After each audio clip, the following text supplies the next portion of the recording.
Me llamo Gabriel Morales y mi vida cambió para siempre en octubre de 2021, cuando decidí emprender un viaje a un pueblo remoto en las profundidades de Michoacán, México. Era un hombre de ciudad, nacido y criado en el bullicio de la capital, donde el asfalto y los rascacielos ahogaban cualquier eco de lo sobrenatural. Había perdido a mi hermano Esteban en un trágico accidente automovilístico apenas unos meses antes, en julio de ese mismo año. Él era el pilar de nuestra familia, el que siempre nos mantenía unidos con su fe inquebrantable. Yo, en cambio, me había alejado de todo eso, a la iglesia, las oraciones, las creencias en algo más allá de lo visible. El dolor de su muerte me consumía, pero en lugar de buscar consuelo en la religión, me sumergí en un escepticismo amargo, culpando al destino o a la casualidad por todo. No hay dioses ni demonios, me repetí a mí mismo,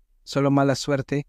En el viaje a Michoacán no fue planeado. Un amigo me habló de un pueblo llamado San Isidro del Valle, un lugar olvidado por el tiempo, rodeado de montañas verdes y neblinosas, donde las leyendas locales aún se contaban alrededor de fogatas. Dijo que allí podría encontrar paz, o al menos respuestas a mis preguntas internas sobre la muerte. Llegué en un autobús viejo y polvoriento, bajo un cielo gris que amenazaba con tormenta. El pueblo era pequeño, con casas de adobe agrietado, calles empedradas irregulares y un silencio opresivo que solo rompían los ladridos lejanos de perros callejeros. Me hospedé en una posada humilde regentada por doña Rosa, una mujer anciana de ojos hundidos y manos temblorosas, que me miró con una mezcla de curiosidad y advertencia cuando le pedí indicaciones para explorar los alrededores. «Ten cuidado con las ruinas, mijo», me dijo esa primera noche mientras servía un plato de pozole humeante. «Hay cosas que no se deben desenterrar». Ignoré sus palabras, atribuyéndolas a supersticiones de pueblo. Al día siguiente salí temprano armado con una mochila, una linterna y un mapa rudimentario. Mi objetivo era una capilla abandonada en las afueras, mencionada en un viejo libro de leyendas que encontré en la posada. Se decía que había sido construida en el siglo XIX por un sacerdote español, pero un incendio la destruyó en 1897, dejando solo paredes ennegrecidas y un altar derruido. Caminé por senderos cubiertos de maleza, el aire cargado con el olor a tierra húmeda y flores silvestres. El sol se filtraba a través de las hojas, creando patrones danzantes en el suelo, pero a medida que me acercaba, una niebla espesa comenzó a envolverme, como si el bosque mismo intentara disuadirme.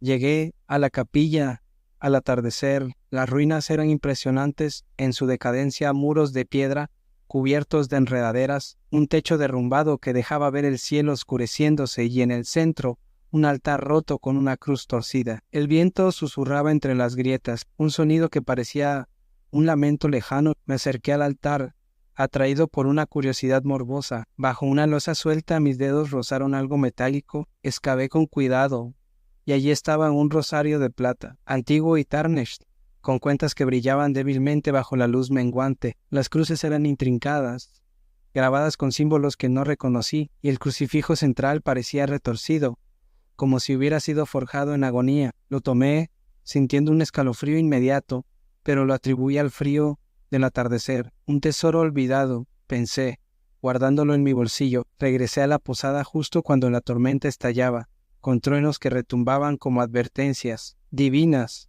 Esa noche, en mi habitación, iluminada solo por una vela parpadeante, la electricidad fallaba con la lluvia. Intenté dormir. El rosario lo había dejado sobre la mesa de noche, junto a mi reloj. Alrededor de la medianoche, me despertó un susurro. Al principio creí que era el viento filtrándose por las ventanas agrietadas, pero pronto distinguí palabras en Gabriel. «Devuélvelo». Me incorporé bruscamente, el corazón latiendo con fuerza. La habitación estaba helada, a pesar del calor bochornoso del día. Miré hacia la mesa. El rosario estaba allí, pero parecía vibrar. Lo toqué, y un quemazón intensa recorrió mi mano, como si el metal estuviera al rojo vivo. Grité y lo solté, viendo como una marca roja se formaba en mi palma. Luego, las sombras en las esquinas de la habitación comenzaron a moverse, coalesciendo en formas vagas, en rostros etéreos, ojos vacíos que me miraban con acusación. Uno de ellos se parecía a mi hermano Esteban, con una expresión de tristeza. Infinita, ¿has olvidado rezar por nosotros?, murmuró una voz en mi mente. Pánico puro me invadió. Corrí hacia la puerta, pero estaba trabada, como si una fuerza invisible la mantuviera cerrada. Las visiones se intensificaron. Vi escenas de mi pasado, momentos en los que había rechazado la fe, ignorado las misas por Esteban, dejado que el rencor consumiera mi alma. El rosario, ahora en el suelo, emitía un brillo plateado sobrenatural, y de él surgían hilos de luz que se enredaban en las sombras. Logré abrir la puerta y huí al pasillo. Jadeando, doña Rosa apareció, envuelta en una manta, con una vela en mano. El rosario del padre Maldonado, susurró reconociéndolo cuando se lo mostré. Me contó la leyenda. En 1897, un sacerdote maldito, el padre Juan Maldonado, había usado ese rosario para invocar espíritus en busca de poder eterno, pero los espíritus lo traicionaron, quemando la capilla y atándolo a él al objeto. Quien lo poseía atraía a las almas perdidas que exigían redención o venganza.